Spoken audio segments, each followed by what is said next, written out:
What's up, everybody? Dr. Matt Maggio here, founder of the Soft Tissue Revolution, where we're on a mission to solve the pain pill epidemic by getting people quality hands-on soft tissue treatment. So, had a question posed to me in our private Facebook group called the Soft Tissue Revolution. If you haven't joined yet, join. You're missing out on a lot of good stuff. So, it was from a member named Trey, and he said, Dr. Matt, two-part question for the shoulder, especially rotator cuff tears. Number one, what are your opinions on bone spurs? Are they something that can be surgically avoided, especially if they are possibly causing tears? Number two, if clients are diagnosed with a tear, what are the best non-surgery solutions? I myself have had a repaired labrum on my right shoulder through surgery and still have issues in rotation. I have also, through corrective exercises, healed a torn tear on the left shoulder, but honestly wasn't sure what I was doing with a laughing, crying face. I've also had bone spurs cleared out on the same shoulder I healed through corrective exercises. This is where my question comes from, and current clients I'm working with that have had similar issues, having great results through fascial stretching, but still hitting spots that we believe are bone spurs. As always, love hearing your thoughts. So, really appreciate that question, Trey.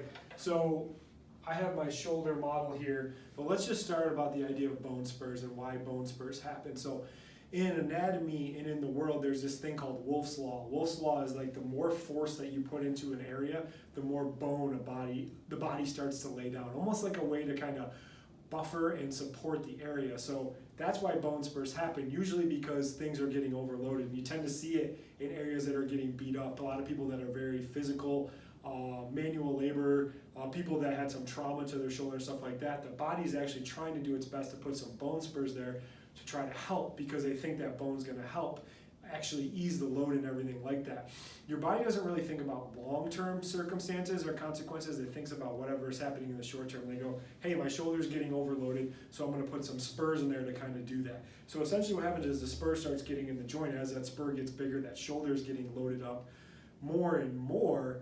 It can actually start to get stuck into the tendon in the joint as well, and it can start to rupture and fray at those tendons as well. So essentially what happens is the orthopedic doctors, they look at it and they say, oh, you're having shoulder pain. They order an x-ray or order an MRI. They go, there's bone spurring on there. That must be what's happening. They go in, shave off some of those bone spurs, and essentially what happens is you might feel good for a little bit, but that problem comes back because that shoulder is still getting overloaded. The spurring is happening for a reason, because the shoulder is getting overloaded. And a lot of times it ends up being a rotator cuff dysfunction, where the rotator cuff isn't functioning how it's supposed to. So I have my rotator cuff model here in the shoulder here.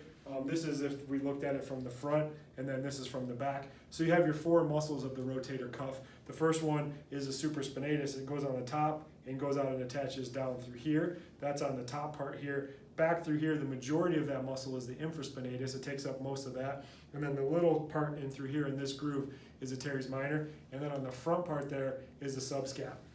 So what people don't understand about the shoulder and the rotator cuff motion is the job of the shoulder is it really wants to be stable into a really tight position as you go through and move. You know, as humans, we're actually meant to be reaching and pulling and doing things like that. And the job of the rotator cuff muscles is to really hold it in place. So when I go to reach, we want to have that pressure down through here. And essentially what happens over time with bad postures, overuse, the infraspinatus and the teres minor and the subscap develop a lot of scar tissue from overuse. That scar tissue is like glue that gets inside the muscle, makes it really hard for the muscle to stretch and contract how it's supposed to, and it really builds up. So over time, it actually puts more pressure down on the joint and the cartilage as well. Trey even said that he had some issues with some labrum stuff, and a lot of times that's what happens too, is the rotator cuff doesn't function correctly.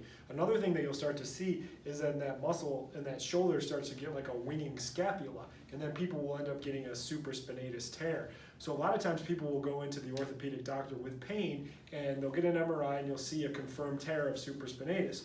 They'll go in, repair that supraspinatus, but the problem is that shoulder problem comes right back because it's coming from somewhere else. So a thing that I'm always looking for is, how is a rotator cuff functioning, not just from a mobility standpoint, but from strength and overall stability from where you see. And a lot of times these people that aren't getting good results from shoulder surgery is because those other underlying problems are happening. So there's usually a lot of dysfunction in that subscap and in through that infraspinatus as well. The problem is the way the shoulder is orientated, it's got a kind of a weird angle, so it's really hard to get to. So a lot of times when we're looking back at different areas, especially infraspinatus, a lot of practitioners end up being too compressive. You gotta kind of go at it at like a 45-degree angle.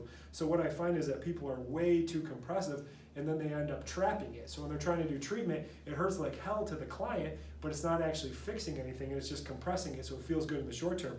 And then on subscap is really deep in there, and a lot of times people think they're treating subscap, but what they're really treating is just the lat and the teres major. So that kind of comes into figuring out exactly where the problem is and going there and fixing it.